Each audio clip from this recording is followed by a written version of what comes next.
Share this encounter with your DM.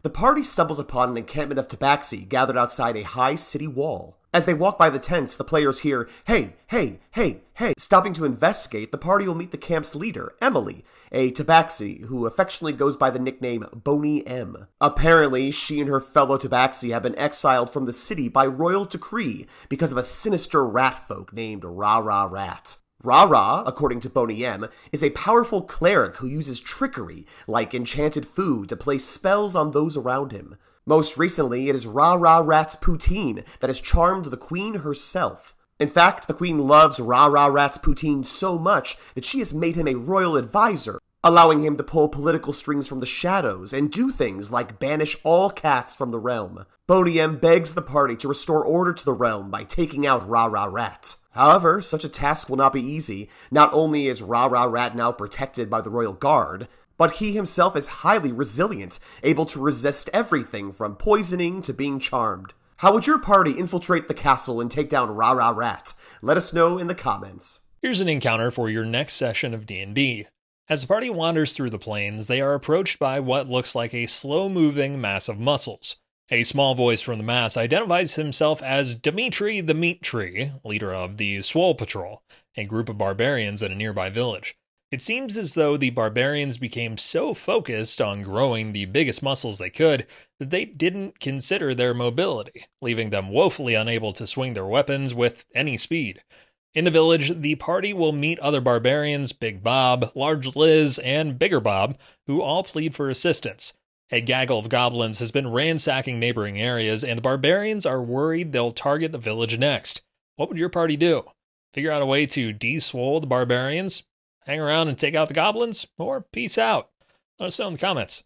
Share this encounter with your DM. A shady merchant has been visiting cities hawking some very interesting wares, namely small Mini-taurs that he has branded Mini-taurs. Because Mini-taurs have the innate ability Labyrinthine Recall that allows them to perfectly remember any path they've traveled, these miniature monsters are being marketed as reliable GPS systems for travelers. The Mini-taurs can understand commands in common, and will point in the direction the master wishes to go. However, if something is too good to be true, it probably is. Apparently, the Mini-taurs' adorable size and language proficiency is the result of magical collars.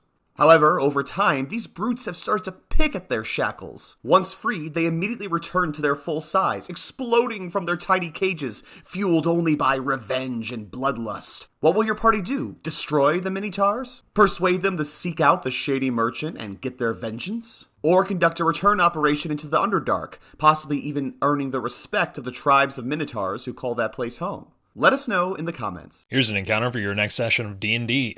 As the party wanders through farmland, they find a friendly, shirtless man named Yam Regal harvesting potatoes. He notes the nearby town uses potatoes as their primary export, and they should check out a restaurant called Spud's for a great meal. If the party looks around the fields a bit further, they might notice an anthropomorphic potato pulling another potato from the ground. They'll burrow away if the party approaches. In town, the party can easily find Spud's, which is owned by an orc named Spud. He offers them potato juice and asks the party if they saw anything weird in the field. As he does, the town alarm rings out, and the party finds a horde of tiny potato people flooding the streets with puny pitchforks made of roots and twigs. It seems the epic mage battle tens of years ago magically fertilized the tiny tubers, giving them sentience. The furious fingerlings begin stabbing townsfolk, though they're not doing too much damage. What would your party do? Take out the taters, or figure out a peaceful resolution? Let us know in the comments. Share this encounter with your DM. The party arrives at a village and finds an unusual sight. 3 gibbering mouthers, hideous blob-like aberrations, are all smiles because they are being showered with gifts and flowers and kind words from the townsfolk. However, the townsfolk themselves are not so happy. They look exhausted and bleary-eyed, many struggling with some of the effects of the mouthers, such as dough-like difficult terrain and spittle that produces blinding light. If players ask what's going on, they will learn that this is an annual tradition, honored since the town's founding, and even recorded in the local constitution. Investigating the document, however, reveals an error. What the founders actually wrote down was Mother's Day, not Mouthers Day. This grueling tradition is all the result of a misunderstanding. Now the players have a choice. If they decide to keep the tradition going, the gibbering mouthers stay happy, and the party can figure out ways to make the festivities more bearable for the townsfolk. If they decide to expose the truth, the gibbering mouthers will not be pleased to lose their holiday, attacking the players and the town. What would your party do? Let us know in the comments. Here's an encounter for your next jungle session of D&D. As the party wanders, they see a strange creature swoop by, followed by a long-haired, bearded gnoll yelling at the creature to stop. If the party stops the gnoll or follows, he will introduce himself as Dave, the head of the Foo Flighters, a wildlife protection group attempting to save an extinct species known as Foo. In fact, all his life he's been searching for something like these Foo to help bring meaning since he himself was rehabilitated. As they talk, the lion-like creature swoops by again and swipes at the party with its claws. Apparently, the Foo Flighters found a pack of Foo, once thought to be wiped out, so to give them a higher chance of survival, they've been helping them learn to fly. They are, in fact, looking to the sky to save these creatures, but the creatures instead are using their newfound powers to terrorize a nearby town, clawing and biting anyone that gets in their way. What would the best of you do in this situation? Continue to help the Foo fly, or throw a monkey wrench in the whole operation? Let us know in the comments. Here's an encounter for your next session. As the party enters the town, they stumble into the middle of a public trial of sorts. The citizens have voted unanimously to cast out one of their own, a man named Kelvin, who they claim has caused nothing but mischief ever since he returned from his grand adventure. Kelvin is, as expected, hiding from the angry mob. If the party can find the young man, they can hear out his side of the story. Specifically that yes, he did go on an adventure, but he's decided that he's not cut out for that life and should just live out his days in peace as a basic townsperson. Trouble is, Kelvin didn't come back from his adventure alone. According to him, a tiger-striped hobgoblin devastator named Hobbs followed him, and he's the one causing all the trouble and ruining Kelvin's reputation. If the party decides to help, they can track down this mischievous Hobbs, which admittedly won't be easy because he can turn invisible. It's for this reason that many have claimed that Hobbs is all in Kelvin's imagination. The party can lure Hobbs out by setting up something for him to spill or sabotage. They can engage him in battle, or they can talk to him, learning that Hobbs is only doing this because he saw how impressive Kelvin was out there in the field, and he's trying to push him not to give up on adventuring, maybe even adopting him as his sidekick. Would your party help the soon-to-be exiled Kelvin? How would you do it? Let us know in the comments. The party enters the town as a mayor speaks. And that's why I'm instituting Kent's Lucky Derby, putting some in harm's way for the safety of all. Mayor Kent, not a horse, is tired of peddlers in town selling fake lucky items to townsfolk who simply don't know any better. With other market stalls suffering, Mayor Kent is putting the peddlers through a dangerous obstacle course the following day, wearing all of their lucky items.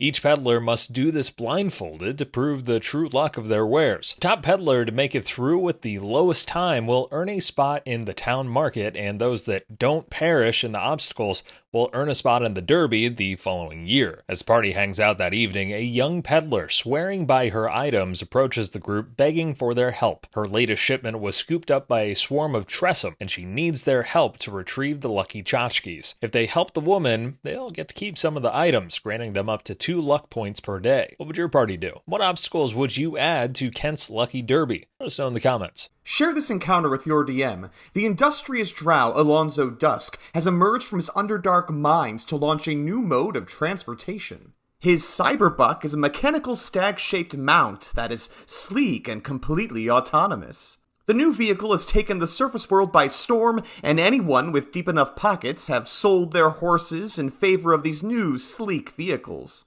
Sure, they may not be terribly comfortable, and they do awkwardly bump into obstacles, but they are just too chic to pass up. While on a Cyberbuck, the rider must roll a d20 every hour to determine if some unintended malfunction happens, such as freezing up, causing electrical jolts to the rider, or suddenly exploding, dealing heavy fire damage to anyone within a 20-foot radius. Simply exposing these mounts as dangerous won't be enough to end the craze. Instead, the players will have to reveal that the Cyberbucks are not autonomous at all, but rather piloted on the inside by quicklings, Alonzo's incredibly fast and efficient workaholic fae. How would your party handle the Cyberbuck situation and take on Alonzo Dusk? Let us know in the comments. Here's an encounter for your next session.